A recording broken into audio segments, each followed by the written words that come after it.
Die lof en die heerlikheid en die wysheid en die danksegging, die eer en die krag en die sterkte aan ons God tot in alle ewigheid. Amen. Gemeente van die Here, genade vir julle en vrede van God ons Vader, van Christus Jesus ons Here en van die Heilige Gees. Ons skriflesing vanoggend kom uit 1 Petrus 2 vers 18 tot 25. 1 Petrus 2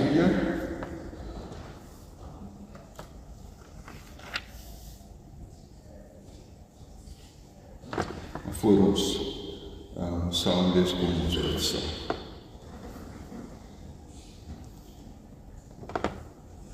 Here, onse Here,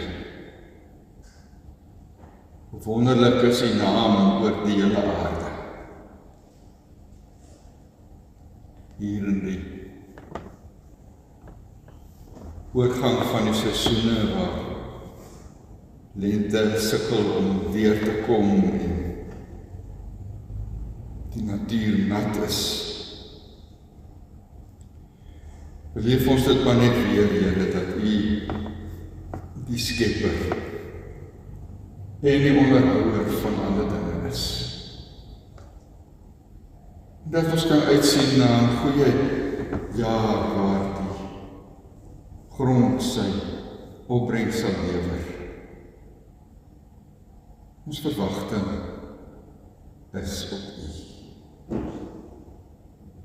Maar dankie Here dat U nie net vir die aarde sorg nie, maar ook vir ons elke dag bewaar en beskerm, dat U ons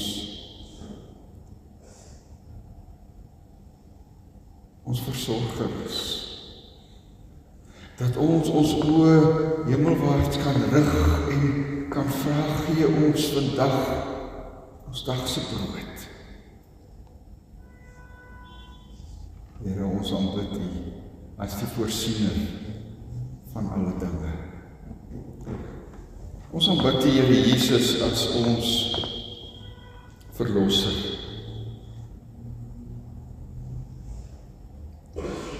Ons leidsman. U wat nie net gekom het om ons sondes te kom versoen nie, maar ook voor ons uitstap elke dag. Ons leer om te lewe. Here, ons wil ook in die week wat kom, U getrou volg, oog gefestig op U hou. Bly vir ons die paaie wat uiteindelik in die hemelstad sal uitloop. O Gees van God, U wat in ons woon, U wat ons harte ken. Wees U ook in hierdie tyd besig met ons op ons pad van heiligmaking. Wil U self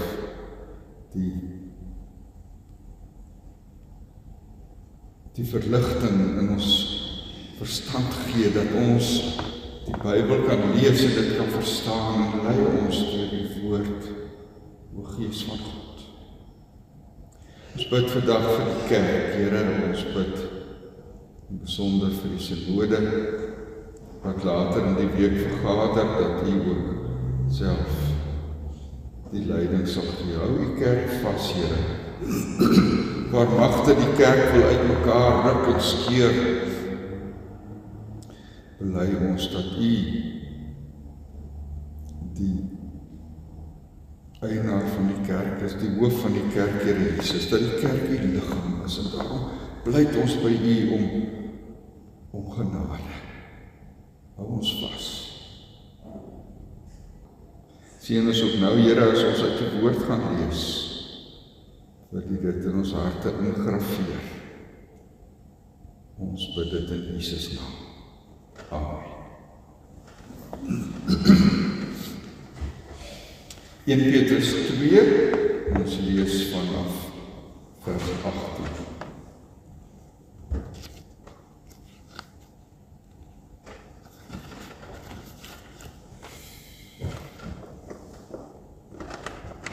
Bediendes, onderwerp julle met die nodige ontzag aan julle werkgewers, of hulle nou goedhartig en vriendelik is of onredelijk. Dis genade as iemand die pyn van onverdiende lyding verdien, omdat hy aan God getrou wil wees. As julle gestraf word wanneer julle oortree, watter verdienste is daarin, as julle dit verdra?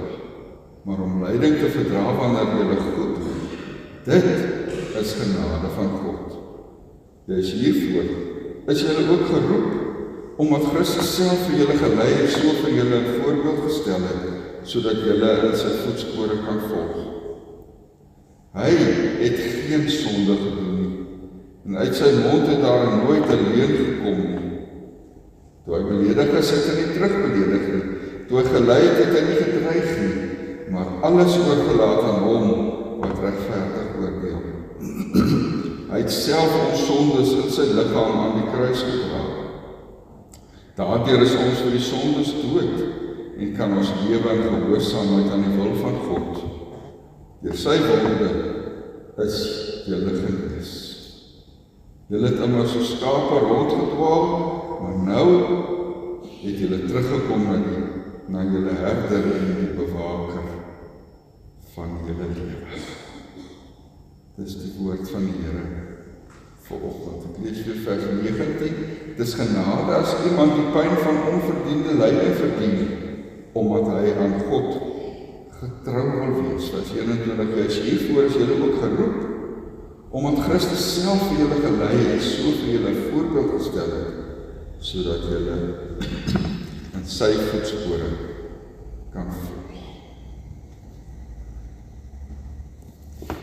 Wonder bytelmal of ons regtig mooi verstaan wat dit beteken om 'n Christen te wees. Of ons goed begryp hoe radikaal die eis is wat Jesus op ons lê as hy vir ons roep, dat ons hom moet volg. Ons sal so graag hê dat ons Christendom 'n soort van 'n poort sal wees na 'n wonderlike wêreld waar alles mooi is, waar alles goed is, waar alles goed gaan. 'n Wêreld waar ons gekoester word en ons klus kan baai in die oorvloedige sorg van ons Here, wat ons herder is. Soos een van die Christelike tydskrifte, ek dink hy het ook nou onlangs gesneeuwel, maar die slagspreuk van die betrokke tydskrif was jou goed voel tydskrif. Jy verdien het om goed te voel. Dis waaroor die lewe gaan. En dan weet ons nie wat om te maak met Jesus se antwoord aan die man wat na hom toe gekom het en gesê het, hy sal volg.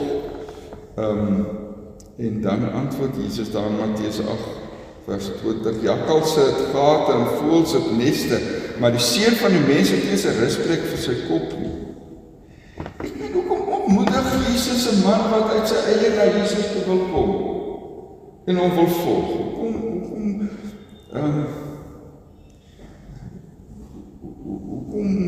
wil hy nie dit vir hom gun om hom te volg nie?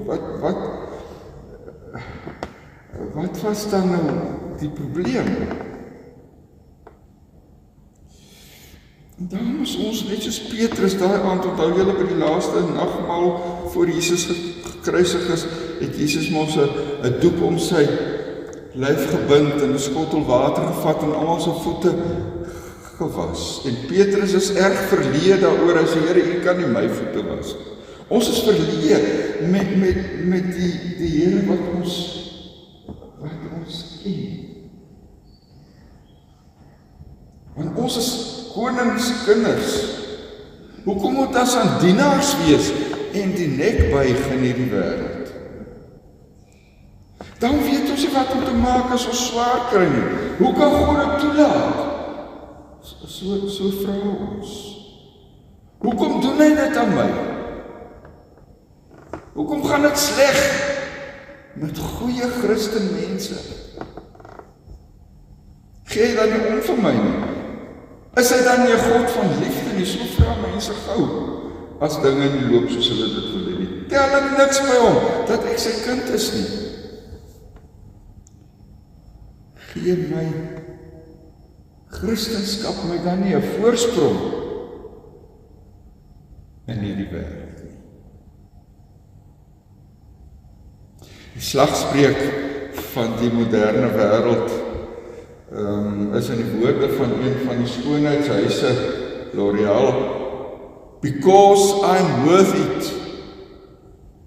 Ek is dit werd. Ek verdien die beste. Maar daar's 'n stuk arrogansie in so 'n lewenshouding.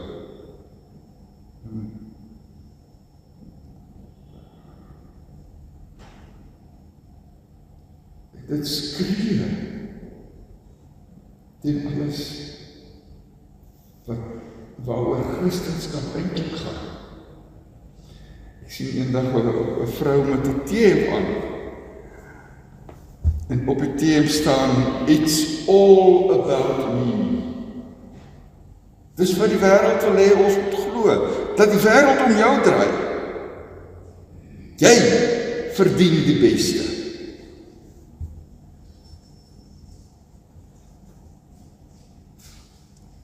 Die probleem kom nou net as jy nie die beste kry nie, dan val jou wêreld uit mekaar.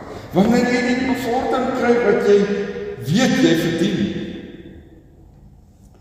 Wanneer iemand anders wat minder bevoeg is as jy bo oor jou kop aangestel word in die pos. Wanneer jou baas die krediet kry vir jou harde werk. Ag, dis mos nou verstaanbaar dat mense so voel. Ons voel almal soms so. Want party mense het net 'n eenvoudige manier om jou ook om elke hoek en draai seer te maak, en hulle kom daarmee weg. Later voel jy, so kan dit nie aangaan nie, hy moet op sy plek gesit word. Dis tyd dat ek om my eie moet terugkry. Petrus wil vanoggend vir ons kom sê, is op presies hierdie punt, wat die feit dat jy aan die Here behoort en 'n volgeling van Jesus Christus is, 'n verskil moet maak in hoe jy reageer. Hy praat van 'n heeltemal ander soort lewenshouding as wat ons moderne wêreld vir ons wys maak ons moet hê.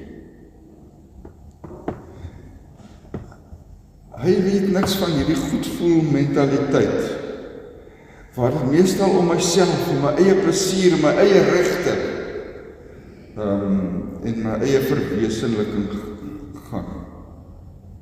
Ek onthou 'n klasmaat van my. Hy was nogal 'n rakker in die skool en hy het vir my gesê, sy pa het vir hom gesê, jy hoef jou aan geen onderwyser te steur, want hulle is niks. Sien hierdie soort houding, hierdie arrogante houding van ek maak wat ek wil en niemand sal vir my sê wat ek moet doen en wat ek nie mag doen nie. Petrus noem in hierdie brief vir ons daar in hoofstuk 2 vers 11 vreemdelinge en bywoners in hierdie wêreld. Dis nie ons tuiste hier nie. Daar moet ons die hele tyd daarteen waak, om nie burgers van hierdie wêreld te wil wees nie. Om so deel te word van die wêreldse norme en standaarde, dat ons nie meer uitgeken kan word as vreemdeling of bywoner. Kyk, as hier nou 'n toerist in die dorp aankom van Duitsland of van die VSA, as jy nie sommer dadelik, maar dis 'n toerist, nie net omdat hy 'n kamera, as van Japan is nog meer, met hierdie kameras wat hulle altyd het, nie daaroor, maar hulle praat anders, hulle klink anders, hulle doen anders, hulle lyk anders, want hulle is vreemdelinge hier, en Petrus sê, dis ons identiteit in hierdie wêreld, ons is anders, ons is vreemdelinge en bywoners. Die wêreldse norme en standaarde is nie ons nie.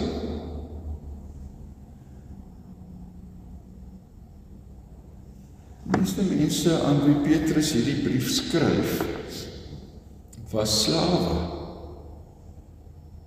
Mense wat in daardie dag geen regte gehad het nie. Besittings was. Net so sy diere, sy os en sy diere, daai mense gehad, sy os en sy bees, sy donkie, wat sê die 10 gebooie? Jou slaaf en jou slavin en jou diere en alles is deel van jou besittings. En dit was hierdie mense se identiteit, hulle was ander se besittings, hulle het nie eie regte gehad nie, hulle het nie eie vryhede gehad nie, hulle moes maak wat die baas sê, of hulle nou daarvan gehou het of nie, en die baas het die reg gehad om met hulle te maak, net wat hy wil. Hy kon hulle slaan, hy kon hulle skop, hy kon hulle selfs doodmaak, want dit was sy besitting, sy eiendom,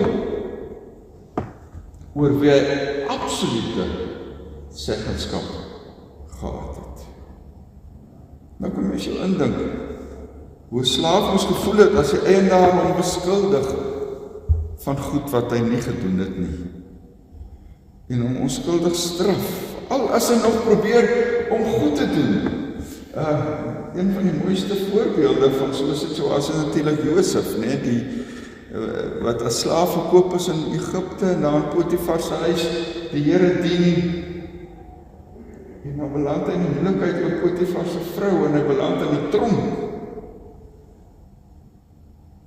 Dis die lewe van 'n slaaf.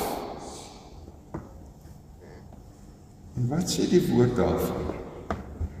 Wat sê die woord vanoggend vir ons as dit sleg gaan met jou? Nie, sies tog arme jy. Kyk hoe sleg gaan dit met jou nie. Nee, hoor wat sê Petrus, dis genade van God om te lei. Dis hoe dit werk in hierdie wêreld. Kom ons lees weer vers 21. Juis hiervoor is julle geroep, omdat Christus self van julle gelei en so vir julle 'n voorbeeld gestel het, sodat julle in sy voetspore kan volg. Hy het geen sonde gedoen nie, en uit sy mond het daar nooit 'n leuen gekom, en toe hy beledig is, het hy nie terugbeledig nie, toe hy gelei het hy nie gedreig nie, maar alles oorgelaat aan hom, wat regverdig oordeel. Dis ons voorbeeld. Dis die een in wie se spore ek en jy elke dag moet loop. Nie met 'n chip op ons skouer, maar as volgelinge van Jesus. Christus het nie kwaad met kwaad vergeld nie. Hy het die rang getrek toe hy gelei het nie. Onthou julle wat sê daar vir Petrus in Getsemane toe die Jode hom regverdiglik wou in hegtenis neem, of inderdaad in hegtenis geneem het. Hy sê vir Petrus, sit jou swaard terug in sy plek, of dink jy nie, ek kan my Vader om hulp vra, en hy sal dadelik van meer as 12 legioene engele beskikbaar stel. Maar hoe sal die skrif dan vervul word, wat sê dat hierdie dinge moet gebeur, daar Mattheus 26 lees ons dit. Petrus sê, Christus is ons voorbeeld in hierdie wêreld. Ons moet in sy voetspore volg, soos hy ons skuldig gelei het, nie daaroor gekla het nie, nie terugbeklei het of terugbeledig of gedreig het nie. So verwag God van jou en my om in sy voetspore te volg.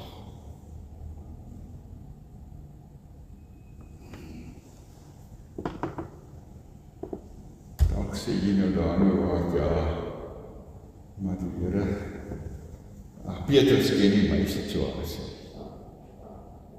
Hy ken nie my skoonpa nie, of my skoondogter nie. Hy weet nie van my kollega en wat hy my aandoen, of my buurman en hoe moeilike man hy is nie.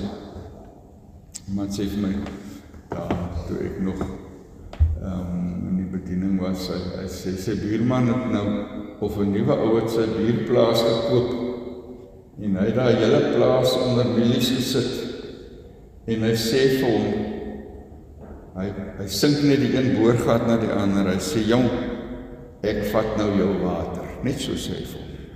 Het was ook 100 jaar te begin die ou se boorgate opdroog, die man met wie hy praat.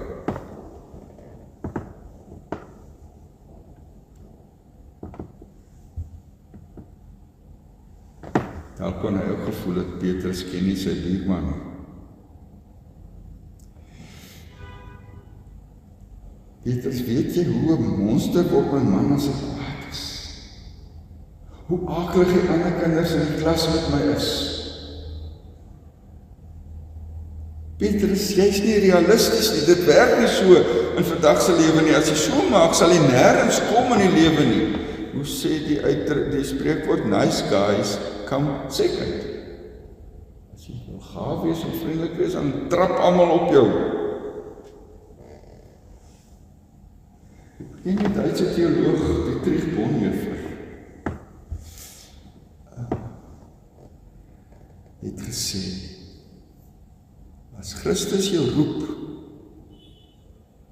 roep hy jou om te sterf. Aan jouself te sterf, maar in uiterste gevalle ook letterlik te sterf, soos Bonhoeffer, wat in die nazi-tronk dood is, omdat hy Christus eerste gestel het. Daarom, Christen wees is nie 'n afdraande pad. Dit beteken soms steiltes, opdraandes, kronkels.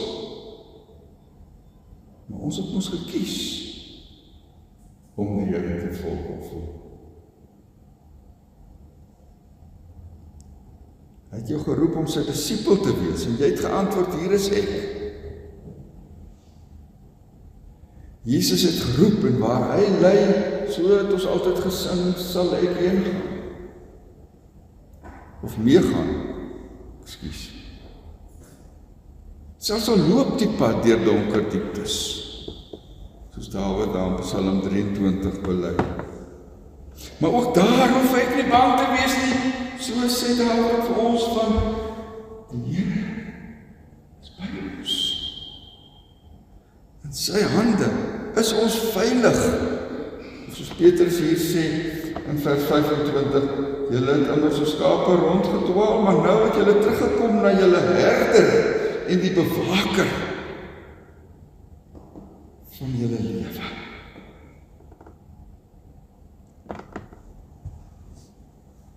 So wat is dan die grondhouding van 'n gelowige in hierdie wêreld?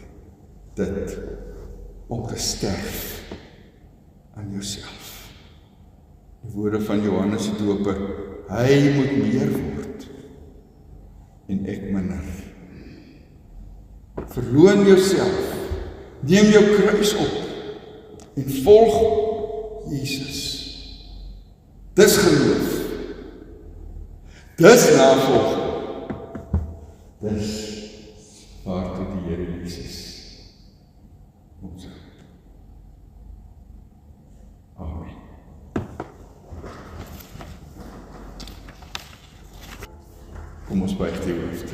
Here,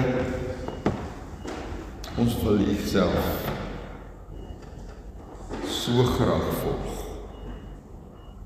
Ons wil soos U wees, Here Jesus. Maar ons ou natuur skop dat teen. Die wêreld sê vir ons iets anders. Help ons, ook in hierdie week, om getrou te volg, waar U ons lei. Dankie vir U genade, wat vir ons genoeg is, ook daar waar dit swaar, daar waar ons trots in ons sak moet steek, en moet sluk, omdat ons vir U volg. Gee dat ons ook in hierdie week so besig sal wees.